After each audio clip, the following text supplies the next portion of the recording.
everyone. So before I start this video, I kind of want to apologize for the camera quality. For some reason my camera's been having some serious issues. I don't quite know why.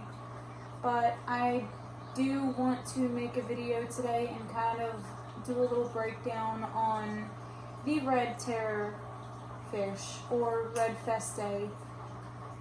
So I kind of wanted to start off by talking about some of their wild habitat as well as some of their captive habitat. So the wild or captive, honestly, you can, if you want to have your tank mimicking the natural habitat to these guys. So the red terror cichlid is known to come from a range of as high as 8.0 to as low as 6.0 in pH. So in the wild, it doesn't necessarily fluctuate as much as it can in a tank.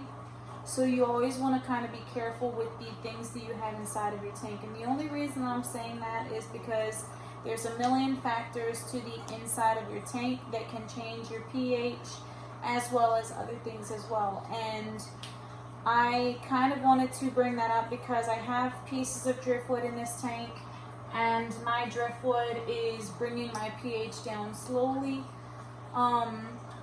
I just did a water change earlier, and my natural tap water is usually around 7.0, but the pH also goes down slowly because of the driftwood. So I don't do big water changes. I only do 10%. It's not a huge fluctuation, but it can stress the fish out if it's too much. So you do kind of want to be a little careful because of that.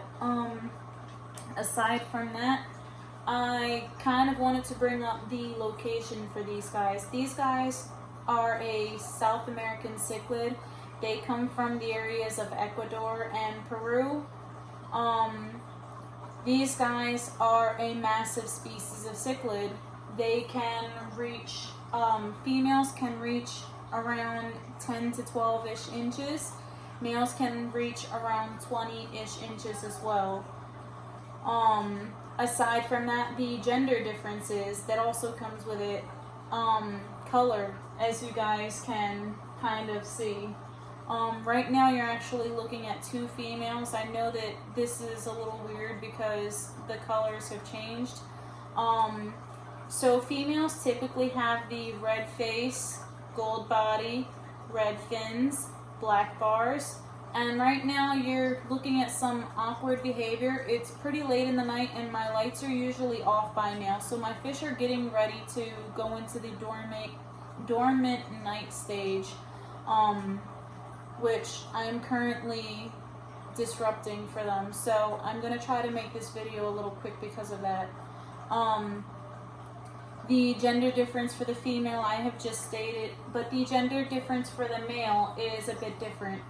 So the male is a green gold body, face and body, as well as the fins are the same as the female, the red fins. The only difference is there are spots that you see that they have when they're babies that are all over their fins. The males keep the spots, the females lose the spots. Aside from that, these guys are full-on carnivorous fish. They do tend to eat insects and smaller fish in the wild, so as long as it fits in their mouth, it's going to go in there. They can eat some plants, but it's not necessarily their diet. It's just all fish pretty much can eat it. But these guys, because they are kept in a fish tank, I do kind of want to go on the differences. Right now these guys are in my fish tank and they're not in the wild. So what exactly do they eat? They eat whatever I feed them. So if you want to keep your fish happy and healthy, you want to try to give them a very decent carnivore diet. And for me, I like to mix it up and I like to feed some different things to my fish. So I am going to tell you what I feed everything in this tank, not just those specifically. I feed Hikari small sinking pellets, Hikari algae wafers, Hikari blood red parrot food. I think that's it for Hikari. I feed Sarah Onit tabs. I feed Sarah Vita chips. I feed Cobalt Predator diet. I feed Northfin carnivore food. Northfin jumbo. I don't remember if it was big or jumbo or both in the name. I don't have that food right now. I just ran out of it. I also have Tetracolor granules.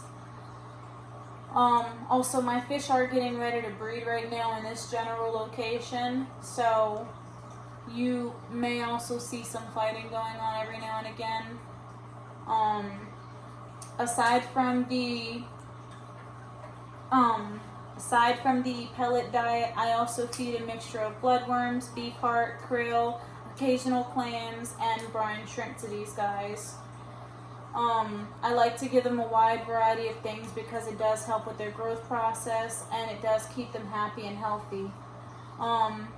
Aside from that, I wanted to talk about the breeding cycle as well. So when these guys reach around 4 to 6 inches, they usually are getting ready to start breeding.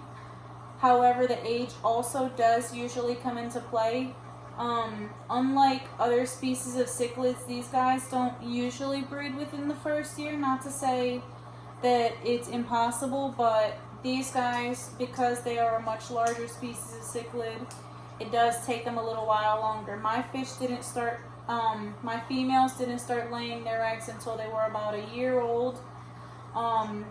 My males are just hitting the year, just a few months away from the year, so they aren't quite up to the breeding age yet. My female Festae in this corner over here, she is paired off with my parrot cichlid, who is also a female, so I will not be getting babies from them.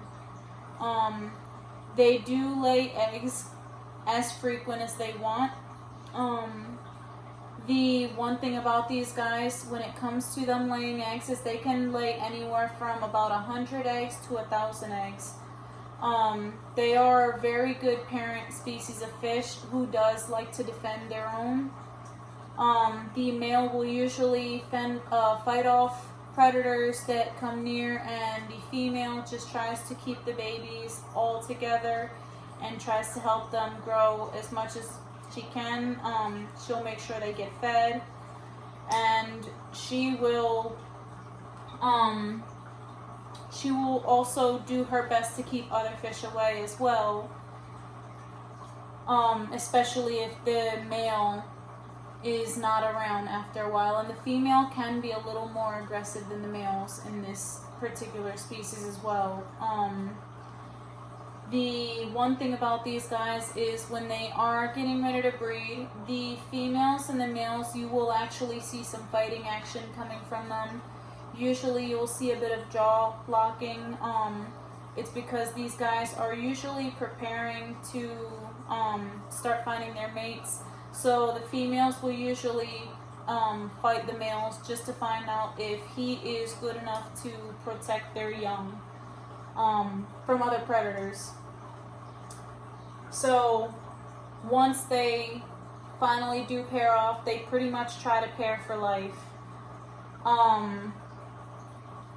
These guys also have a pretty decent lifespan. They can live around 12 plus years with proper care.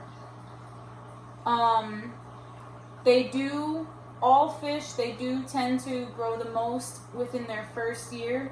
So because this is such a large species of fish, and the females and males have a different size range, the females can actually grow around 6 inches in the first year, and the males can grow around 7 to 8 inches within the first year, as long as you have the appropriate amount of tank space, keep up with the water changes, have a good diet, and several other factors, then you should be able to hit these goals within the first year. Aside from that, tank size. So when the red terror cichlid is fully grown, you do want to have a very big tank for them. So I have a 220 gallon, I have 6 red terror, I have a million other fish in this tank. When these guys are fully grown, once they finally pair off, this tank is only really good enough to hold a pair of them. And that means that everybody else in this tank will either have to be moved to another tank, or I will have to rehome them, which I would much rather upgrade my tank in that case. But that's another topic. Compatible fish. What are these guys compatible with? These guys can be compatible with a wide variety of other cichlids. They can be compatible with other species of fish as well. I have an iridescent shark in here. I have a common pleco. It all depends on your tank size mostly. If your tank is big enough to house certain fish, then by all means go ahead and do it. People have tried it with arowanas. They've tried it with giant gouramis. They've tried it with a few different species of large predatory fish. Not necessarily just cichlids, but some fish, some of these fish, like the iridescent shark, for instance, iridescents are a little bit more of a peaceful species. They don't really get in the way of the terrors, so the terrors don't necessarily bother them. So they are compatible with one another because of that. Other than that, there's other species of catfish, other species of sharks, and a million other things. As long as your tank can handle these fish, and as long as these fish aren't trying to kill each other. So, like I said, 220 gallons. If I decided that I wanted to keep all these fish as they grow, one day they will decide they want to kill each other because the tank is not big enough to house everyone. Always try to pay attention to your fish. Make sure they're not fighting. Always have a isolation tank as needed. Temperature is one of the main things as well. If you want your fish to be calmer, you want to keep your tank on the lower end. If you want your fish to be, temperature can also affect breeding. So if you want to get your fish to breed, you want to lower the temperature and have it rise on its own. The temperature as low as you can have it for these guys. I wouldn't suggest anything lower than 72, 74 degrees Fahrenheit, and as high as around 82, 84 degrees Fahrenheit.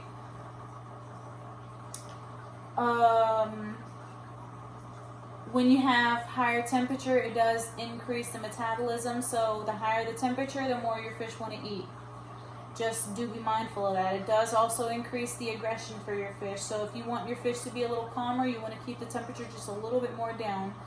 High temperature does also shorten the lifespan by a bit, so you want to have your fish last longer, lower the temperature. These fish, I already said these guys can live around 12 plus years with proper care. So just be mindful of that.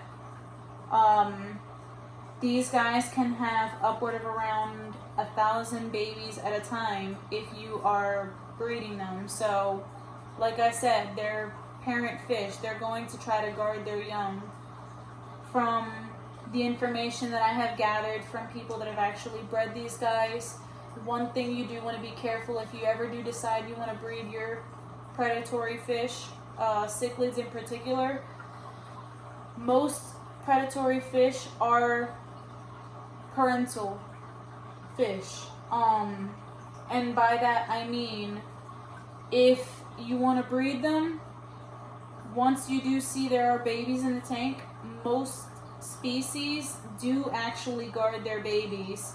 So once the babies are in there, once they're swimming around, as long as there's no other fish inside the tank, I would usually recommend removing the other fish before I recommend moving the parent and the babies, by the way, because removing parents and babies, you can start a whole lot of other issues unless you're confident that you can move the babies without killing them, because if you're not careful, babies are very fragile and they're very easy to kill.